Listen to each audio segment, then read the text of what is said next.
দেখুন, আমি এসব নিয়ে তো কোনো মন্তব্য করব না। আমি নির্বাচন কমিশন নই।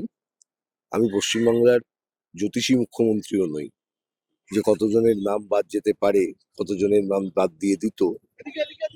আমি এটুকু জানি যে ভারতের নির্বাচন কমিশন যে দৃষ্টিভঙ্গি থেকে এই এসআইআর প্রক্রিয়াটি করেছেন, সেই দৃষ্টিভঙ্গিটা হচ্ছে এক্সক্লুশন করার দৃষ্টিভঙ্গি, নাম বাদ দেবার দৃষ্টিভঙ্গি, নাম যুক্ত করার নয়।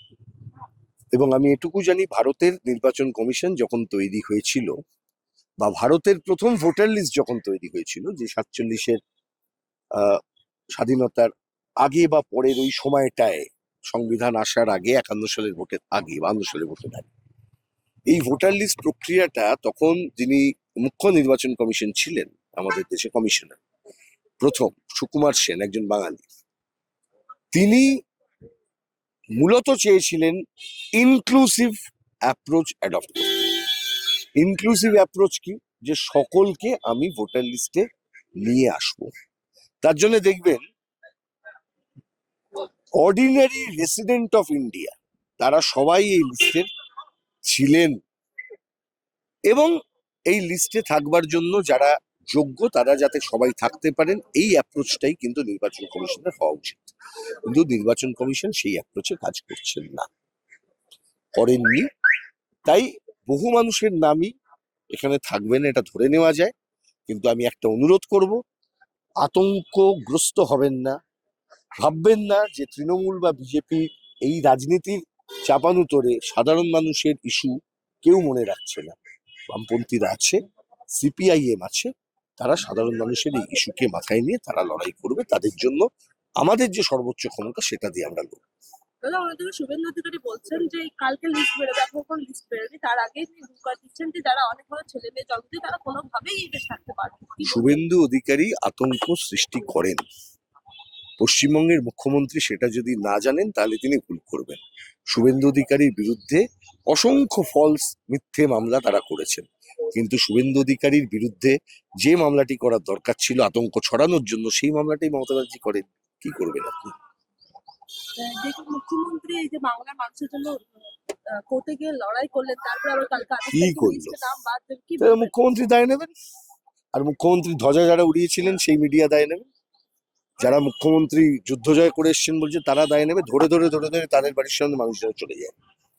যে একদম যেসব মিডিয়া মুখ্যমন্ত্রীর জয়গান করেছিলেন সেদিন, যেসব সাংবাদিকরা তাকে হিরো বানিয়েছিলেন, মুখ্যমন্ত্রীর পিছনে বড় বড় ন্যাশনাল চ্যানেলের একজন সিইও কে নিয়ে ঘুরছিলেন, এবার তাদের নামগুলো দিয়ে বলতে হবে এই এদের বাড়ির সামনে বসে যান, ওরা মুখ্যমন্ত্রীর সাথে কথা বলে নাগরিকত্বগুলো আনিয়ে দেবেন। দাদা, শান্তনু ঠাকুর বলছেন যে কোনোভাবেই মতুয়াদের নাম বাদ যাবে না বলে আজকে দেখা যাক কি বলবেন?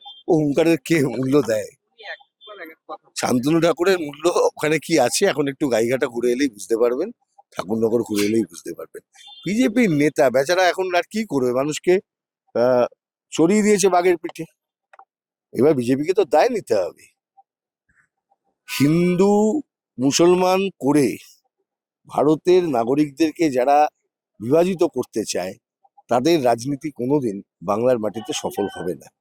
এখানে আমরা চিরকাল সবাই একসাথে থেকেছি, হিন্দু, মুসলমান, খ্রিস্টান, অন্যান্য ধর্মাবলম্বী মানুষ, নানা ভাষার মানুষ এই বাংলাতে থেকেছি।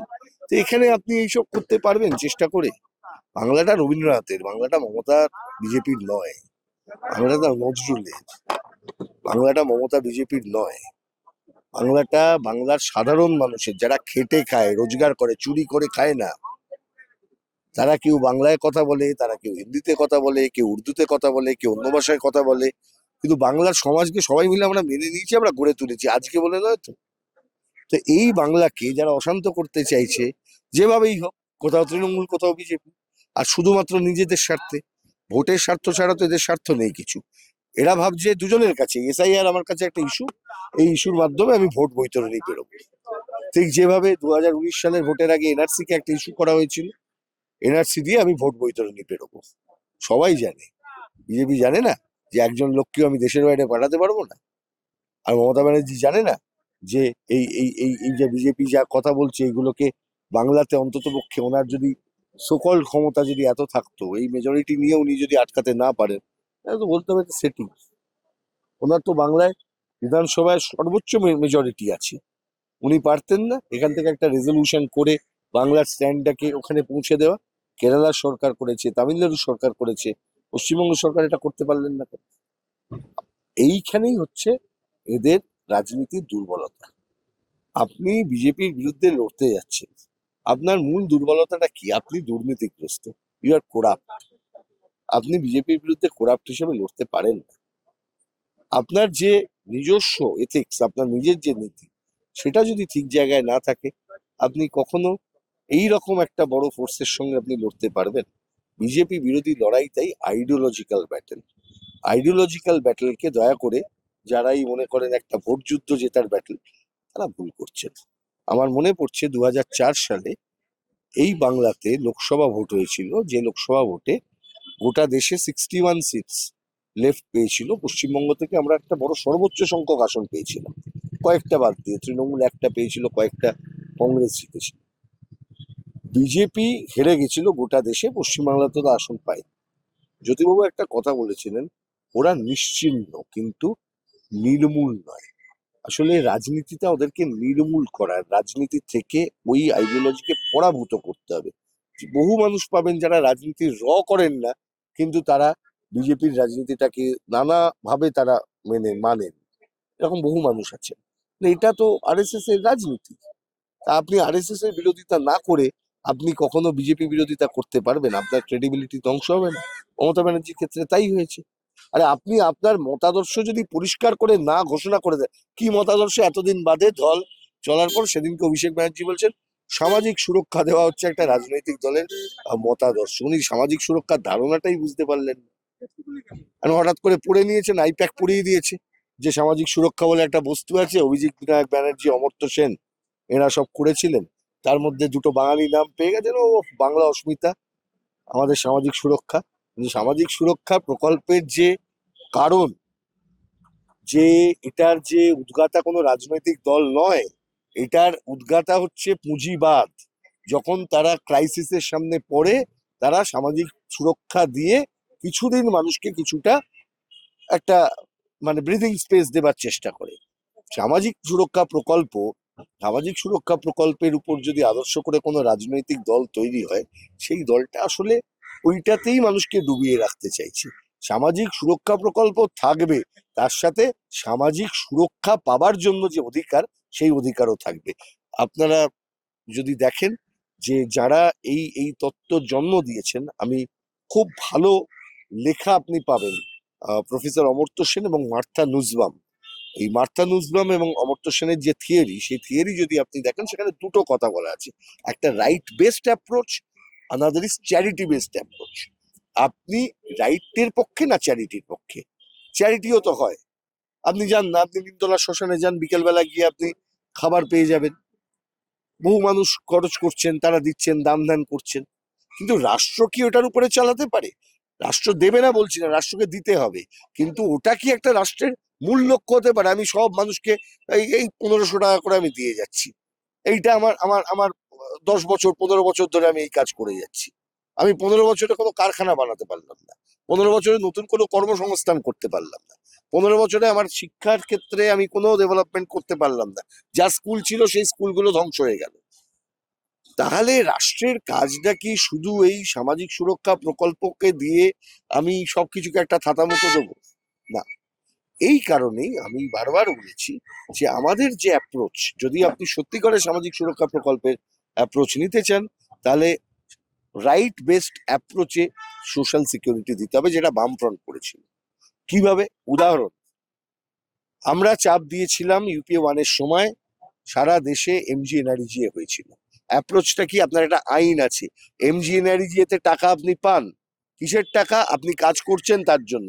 এমনকি মাটি কাটার জন্য টাকা দেওয়া হয়। শ্রম এবং টাকা দুটো মিললে যে রোল করে, সেটাতে অনেক বেশি টাকারও ভ্যালু বাড়ে, মানুষের শ্রমটাও সেখানে ভ্যালুড হয়, তাকে মূল্য দেওয়া হয়। ফলে এই গোটা প্রসেসের মধ্যে মানুষকে, হিউম্যান রিসোর্সটাকে আপনি ব্যবহার করতে পারেন। আর আপনি যখন শুধুমাত্র এই চ্যারিটি বেসড অ্যাপ্রোচে আপনি দিয়ে যান, you are ignoring the human resource, যেটা খুব গুরুত্বপূর্ণ একটা জাতি গঠনের জন্য। দাদা আমরা দেখেছিলাম যে বঙ্কিমচন্দ্রের নামটা উচ্চারণ করতে অসুবিধা হয়েছিল বিজেপির, এবং সেই বিজেপি দলে যোগদান করলো বঙ্কিমচন্দ্রের পরিবার। কি বলবেন? আমি একটা কথা বলি, বঙ্কিমচন্দ্র চট্টোপাধ্যায়ের নাম উচ্চারণ করতে গেলে যদি একজন অবাঙালি মানুষের কোনো ত্রুটি হয়, আমি সেটাকে খুব একটা গুরুত্বপূর্ণ ত্রুটি বলে ধরছি না, এটা হতেই পারে। আমাকেও যদি এখন একটা কঠিন নাম উচ্চারণ করতে বলেন, আমিও সেটা আমার মতন করে করব। এটা মূল কথা নয়।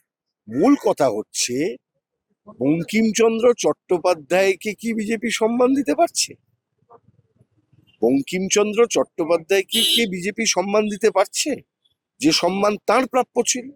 নাকি বিজেপি বঙ্কিমচন্দ্র বনাম রবীন্দ্রনাথ করে দিতে চাইছে? বঙ্কিমচন্দ্র চট্টোপাধ্যায়ের সঙ্গে রবীন্দ্রনাথের কোনোদিন তো কোনো বিরোধ ছিল না। বঙ্কিমচন্দ্র চট্টোপাধ্যায় তার সময়ের একজন মহান মানুষ, রবীন্দ্রনাথ ঠাকুর তার সময়ের একজন মহান মানুষ। সেই সময়ে তিনি যেটা লিখেছেন, সেই সময়ের ভিত্তিতে যেভাবে তিনি লিখেছিলেন, আনন্দমঠ যেভাবে যে সময়ে তিনি দাঁড়িয়ে লিখেছিলেন, সেই সময় বাংলার আর্থসামাজিক রাজনৈতিক পরিস্থিতি যা, আর রবীন্দ্রনাথ ঠাকুর যখন 37 সালে দাঁড়িয়ে এই বন্দে মাতরমের বাকি প্যারাগ্রাফ গুলো সম্পর্কে তার বক্তব্য যখন রাখছেন, তখনকার দেশের রাজনৈতিক আর্থিক সামাজিক পরিস্থিতি, তার মধ্যে একটা ফারাক আছে। তাহলে এই ফারাকটাকে মাথায় রাখতে হবে। কাদের মাথায় রাখতে হবে? যারা এই বিষয়গুলি নিয়ে রাজনীতি করছেন। আজকে দাঁড়িয়ে ওই পুরোনো দিনে আমরা তো কেউ ইতিহাসে গিয়ে বাঁচি না, ইতিহাস থেকে আমরা শিখি।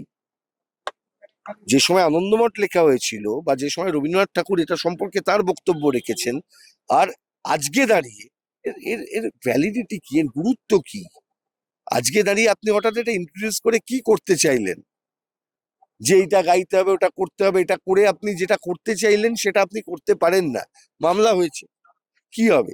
এগুলো নিয়ে মামলা হলে এগুলো নিয়ে চর্চা হবে, আর চর্চা হলে একটা ভালো, যে মানুষ অন্তত সত্যটা জানবেন। ঐতিহাসিক সত্যটা জানার দরকার তো। যেটা আমাদের দেশের স্বাধীনতা আন্দোলনের এত বড় বীজ মন্ত্র, যেটা লালগোলাতে বসে বঙ্কিমচন্দ্র চট্টোপাধ্যায় লিখেছিলেন, সেই বীজ মন্ত্র, তার ইতিহাস যদি আমরা বুঝতে পারি সঠিকভাবে, তাহলে আমরা বুঝতে পারি, তার প্রয়োগ যদি বুঝতে পারি, তাহলে আমরা বুঝতে পারবো।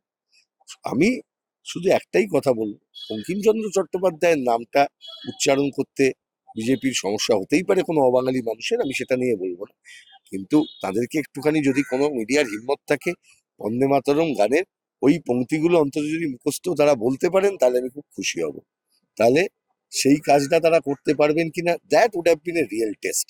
এই টেস্টটা করানো উচিত ছিল, যে অমিত শাহ বন্দে মাতরমের প্রত্যেকটা প্যারাগ্রাফ মুখস্থ বলতে পারছেন কিনা। যিনি দেশের প্রতি এতটা ভক্তি দেখাবেন, তিনি এগুলো বলবেন না, বলতে পারবেন না? সেটা টেস্ট হওয়া উচিত ছিল। আপনি মানে উনি হিন্দিভাষী মানুষ, তিনি উচ্চারণ করতে গিয়ে বঙ্কিমবাবু বলতে গিয়ে একটু ভুল করেছেন, এতে আমি কেন বলবো?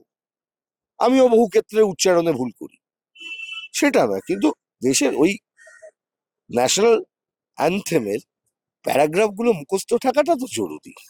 ওটা আছে কিনা সেটা দেখুন।